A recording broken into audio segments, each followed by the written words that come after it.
So the primary reason that employee engagement is so vital to the long-term success of the organisation is that numerous research studies around the globe, across every sector, show that high levels of employee engagement correlate with superior business performance.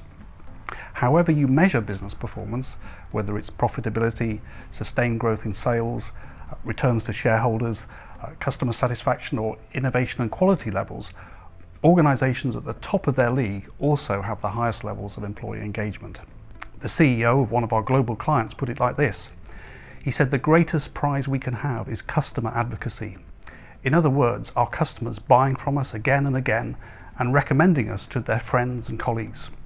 But he said, "We'll never achieve customer advocacy unless we first achieve employee advocacy. In other words, high levels of employee engagement."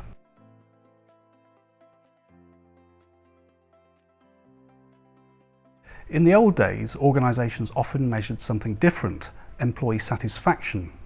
But what became clear over a number of years is that this was not a useful measure, because employees could be satisfied with their jobs or terms and conditions, but not engaged.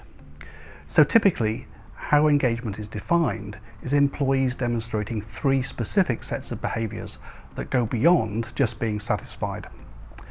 The first set of behaviours is often called having a sense of organisational citizenship, which is about feeling proud to belong to the organisation, and more importantly, being an advocate for the organisation, recommending it to friends and colleagues and customers as a great provider of services and a great place to work. The second set of behaviours is called willingness to give discretionary effort, or to go the extra mile, to go a little bit above and beyond your job description to support a colleague or satisfy a customer when the situation requires it. And the third set of behaviours is summarised as intention to stay.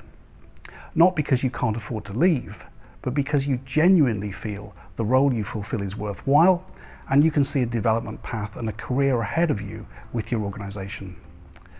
So it's no surprise that when these behaviours are being demonstrated, the organisation performs better in terms of all of its key metrics, whether that's profitability, growth, return on assets, dividends to shareholders, customer satisfaction, and so on.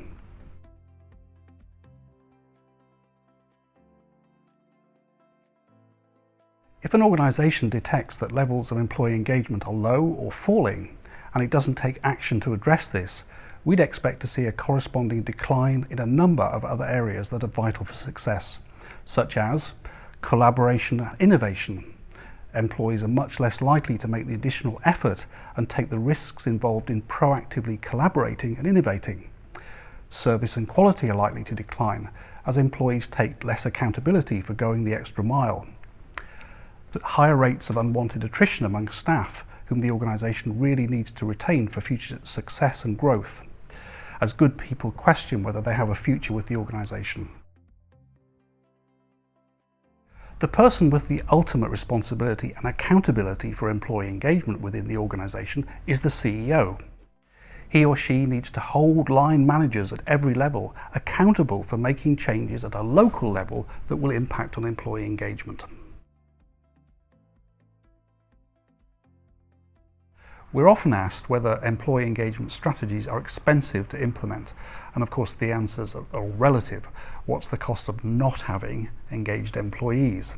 Or another way of putting it is the old saying, what happens if we invest in employee engagement and people leave, but what happens if we don't invest in employee engagement and people stay? Be explicit about the accountability of every line manager to build trusting relationships with every member of their team. Have your CEO publicly endorse this priority and build this message into your leadership and talent programs.